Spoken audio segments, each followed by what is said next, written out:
Hello everyone, আশা করি তোমরা সকলে ভালো আছো। তোমাদের সকলকে স্বাগত জানাচ্ছি মাসিদুর স্টাডি সেন্টারে। আজকে আমাদের যে আলোচনার বিষয় সেটা তোমরা থাম্বনেল দেখে বুঝতে পেরে গেছো। দশম শ্রেণী ইতিহাস ও পরিচয়, জিকে পাহাড়ি ও ডক্টর সুভাষ বিশ্বাস, ছায়া পাবলিকেশনের বই। এই বইটি হচ্ছে পুরাতন, যারা তোমরা নতুন বই নাওনি, 2024-এ যে সংস্করণ হয়েছে ছায়া বইটি, সেই বইটির কিন্তু আমরা অনুসরণী কমপ্লিট করে দিয়েছি। তোমরা যারা নিয়েছো তারা অবশ্যই অনুসরণী সমাধানটা দেখে নিও আমার চ্যানেলের প্লেলিস্টে গিয়ে। আর যারা নতুন বই নাওনি তাদের জন্যে এই ভিডিওটি আমার করা। ওকে, দেখো তাহলে শুরু করি আজকে অষ্টম অধ্যায়। এই বইটিরও কিন্তু আমরা সপ্তম অধ্যায় পর্যন্ত কমপ্লিট করে দিয়েছি। দেখে নাও, লেসন নাম্বার হচ্ছে 8। বলছে উত্তর ঔপনিবেশিক ভারত 20 শতকের দ্বিতীয় পর্ব। 20 শতকের দ্বিতীয় পর্ব মানে হচ্ছে, দেখো 20 শতক বলতে বোঝায় 1901 থেকে নিয়ে 2000 খ্রিস্টাব্দকে, ওকে, সালকে। এখানে দ্বিতীয় পর্ব বলতে বোঝাবে যে 1951 থেকে নিয়ে 2000 পর্যন্ত, কিন্তু এখানে 1947কে ধরা হয়েছে, দেখো, ওকে, মানে শেষের দিক ভাগটা।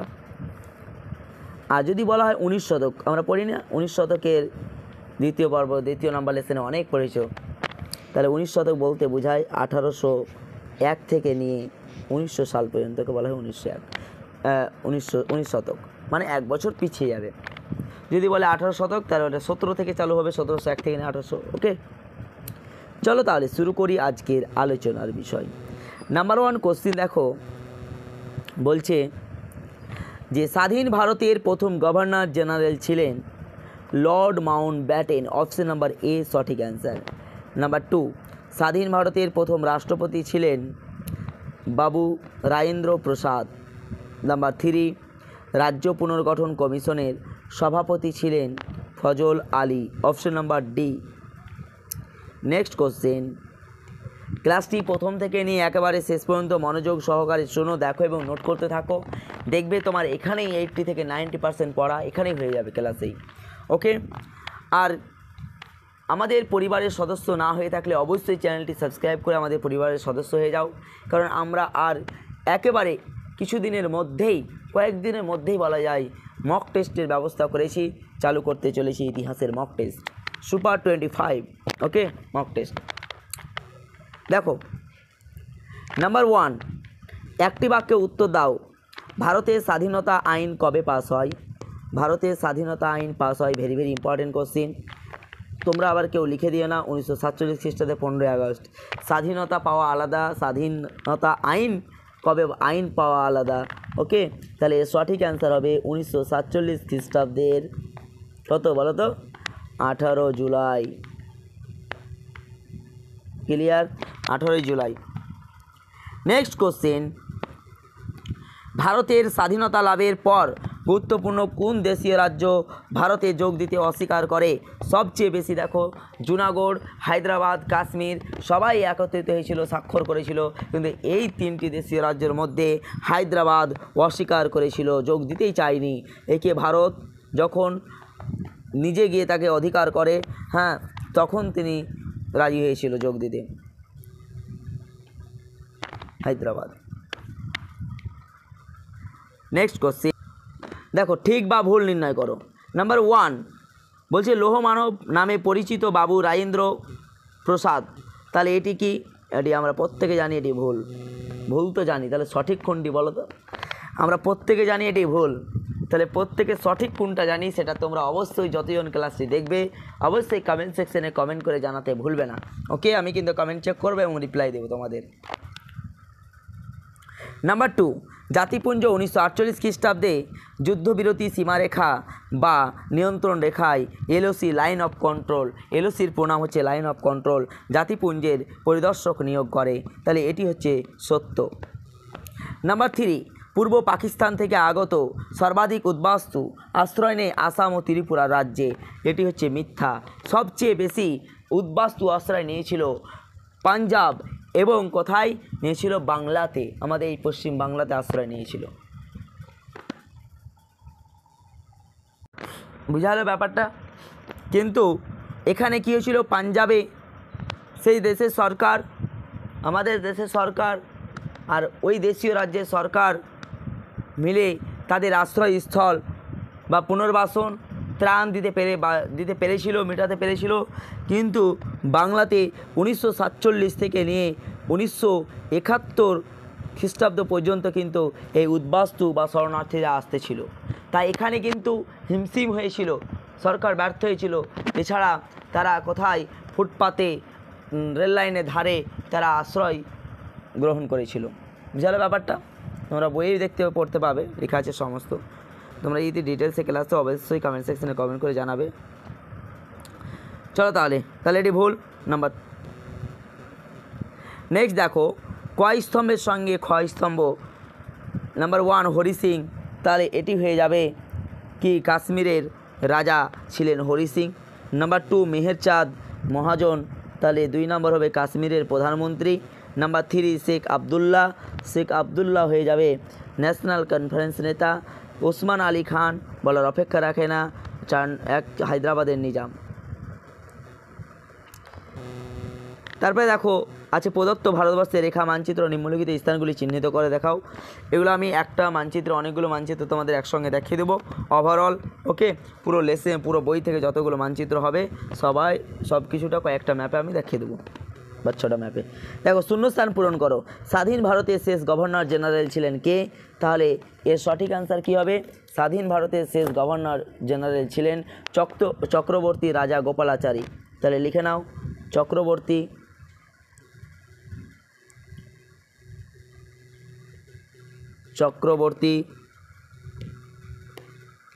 রাজা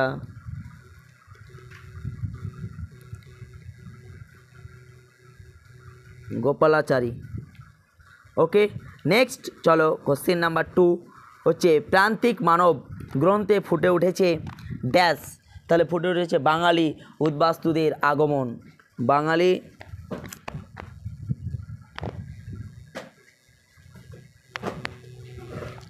বাঙালি উদ্বাস্তুদের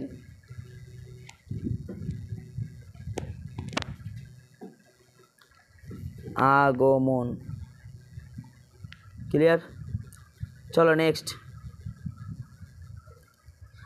হচ্ছে ট্রেন টু পাকিস্তান গ্রন্থটি রচনা করেন কে? খুশবন্ত সিং।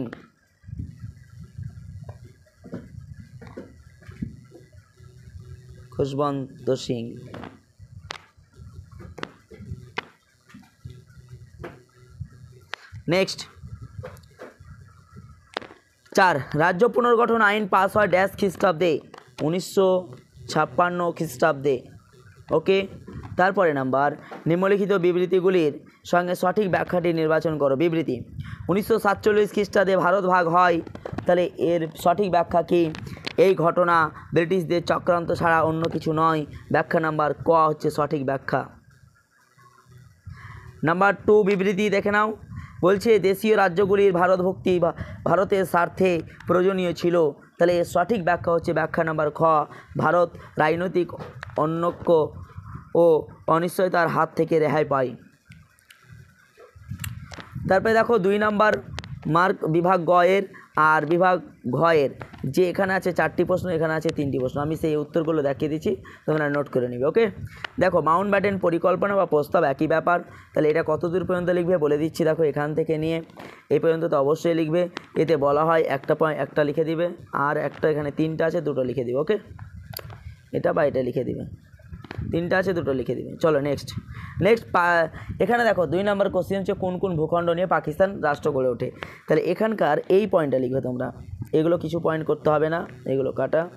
এই যে এইখান থেকে এই পর্যন্ত কী লিখবে বলো তো? ভারতের স্বাধীনতা আইন অনুযায়ী গঠিত সীমানা কমিশন ভারত বিভাগের মানচিত্র তৈরি করে পাকিস্তানের সীমানা নির্ধারণ করে। এর দ্বারা পাঞ্জাবের পশ্চিম অংশ, সিন্ধু প্রদেশ, বেলুচিস্তান, পূর্ব বাংলা ও গণভোট সাপেক্ষে উত্তর পশ্চিম সীমান্ত প্রদেশ ও শ্রীহট্ট জেলা নিয়ে পশ্চিম ও পূর্ব পাকিস্তান সৃষ্টি হয়। ওকে, কোশ্চিনটা যে কোন কোন ভূখণ্ড নিয়ে পাকিস্তান রাষ্ট্র গড়ে ওঠে, বুঝা গেল ব্যাপারটা? চলো নেক্সট, আজাদ কাশ্মীর কি কোশ্চেন? এর সঙ্গে তোমরা আজাদ কাশ্মীর বলতে কোন অংশকে চিহ্নিত করা হয়, তোমরা অথবাটা অবশ্যই লিখবে। দেখো এখান থেকে নিয়ে তারপরে আছে এখানকার পুরোটাই তোমাদেরকে লিখতে হবে, বুঝা গেল ব্যাপারটা? দেখে নাও। চলো তারপরে নেক্সট কোশ্চিন, কোন পরিস্থিতিতে কাশ্মীর ভারতভক্তির দলিলে স্বাক্ষর করেন? তাহলে কাশ্মীর সমস্যা সম্পর্কে আলোচনা করা, অথবা কাশ্মীর কীভাবে ভারতে যুক্ত হয়, অথবা কীভাবে কাশ্মীর সমস্যার সৃষ্টি হয়। মাধ্যমিক একই ব্যাপার, একই কোশ্চিন, ওইটা কোশ্চিন আর এটা কোশ্চিন, ওটা একটু আলাদা আছে কোন পরিস্থিতিতে। তাহলে ওখানকার একটা কোশ্চিন আর এখানে দুটো, তিনটা, এই চারটা অথবা দিয়ে কোশ্চিন লিখবে। কোশ্চিনের সাথে যত পরিচিত হবে তত তোমার লাভ। ওকে, কোশ্চিন যদি ঘুরিয়ে আসে তাহলে তুমি লিখতে পারবে। দেখো 2019 সালে এসেছে মাধ্যমিক পরীক্ষা, ভেরি ভেরি ইম্পর্টেন্ট। এখান থেকে 4 মার্কের কোশ্চিন থাকবেই থাকবে 8 নম্বর লেসন থেকে। তাহলে ভূমিকাটা সম্পূর্ণ লিখবে। নেক্সট দেখো, নেক্সট হচ্ছে জটিলতা।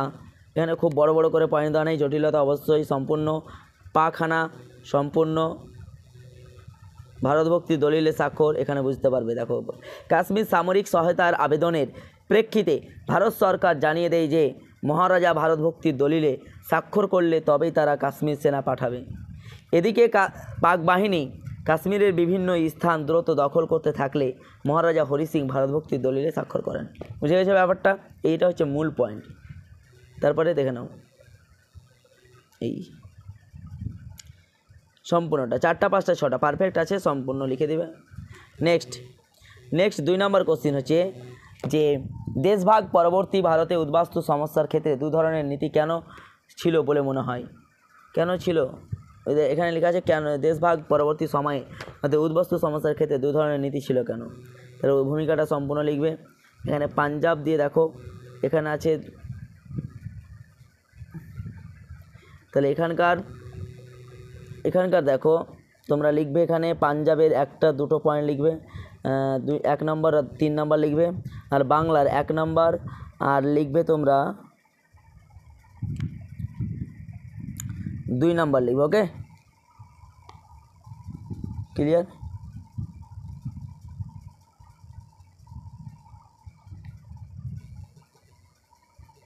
দেখো আমি একটু বড় করে দেখো, এখানে দেশভাগের ফলে বাংলা ও পাঞ্জাব বিভক্ত হয়ে পাকিস্তান রাষ্ট্র সৃষ্টি হয়। পাকিস্তানের হিন্দু শিখ মানুষেরা উদ্বাস্তু আশ্রয় নেই।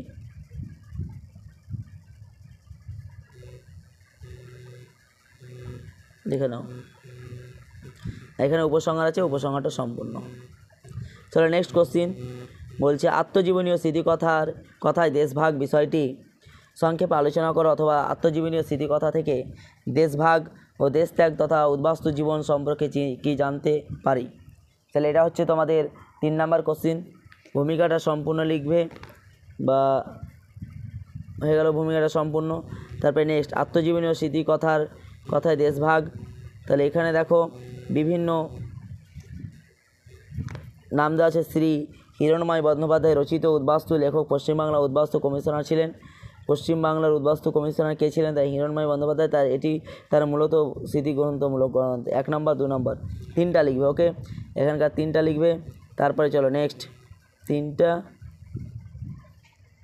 ওখানকার 4টা লিখবে, বা এটা একটা লিখে দিবে।